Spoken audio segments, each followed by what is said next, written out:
અમદાવાદના ગોતાના રાજપૂત ભવનમાં ક્ષત્રિયોની બેઠકમાં રૂપાલા સામે આંદોલન પાર્ટ 2 માટે રણનીતિ ઘડાઈ. ક્ષત્રાણીઓ એક દિવસનો ઉપવાસ કરશે. રૂપાલા સામે ક્ષત્રિય સમાજમાં રોષ યથાવત. રાજકોટના ક્ષત્રિય આગેવાનો સાથે સંકલન સમિતિની બેઠક બાદ રાજકોટમાં નવી નીતિ જાહેર કરવામાં આવશે. રાજકોટમાં મોટા દાવા વચ્ચે માત્ર 28 ફોર્મ ભરાયા. ક્ષત્રિય સમાજે મોટા પ્રમાણમાં ફોર્મ લીધા હતા. 380 થી વધુ ક્ષત્રાણીઓ ફોર્મ ભરશે તેવો હતો દાવો.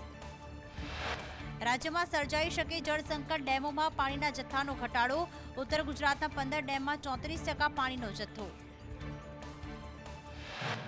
રાજકોટમાં ક્રિકેટ રમતા રમતા કિશોરનું મોત. 14 વર્ષીય કિશોર ક્રિકેટ રમતી વખતે ઢળી પડ્યો. કિશોરના મૃતદેહને પોસ્ટમોર્ટમ માટે લઈ જવાયો.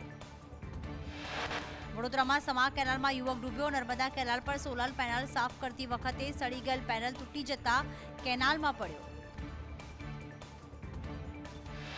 સુરતમાં અસામાજિક તત્વોનો આતંક. પોલીસે જપ્ત કરેલા વાહનો સળગાવાયા. 3 દિવસમાં બીજી વાર વાહનો સળગાવાયા. સુરતના કતારગામમાં જુગાર રમવાની નવી મોડસ ઓપરેન્ડીનો પર્દાફાશ થયો.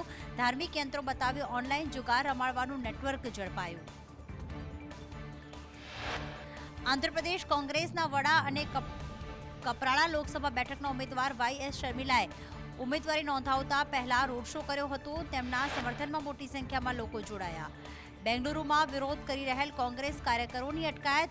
પીએમના આગમન પહેલા કોંગ્રેસના કાર્યકરોએ વિરોધ પ્રદર્શન કર્યું. તો એલન મસ્ક હાલ નહીં આવે ભારત. એલન મસ્ક 21 અને 22 એપ્રિલે ભારતની મુલાકાતે આવવાના હતા.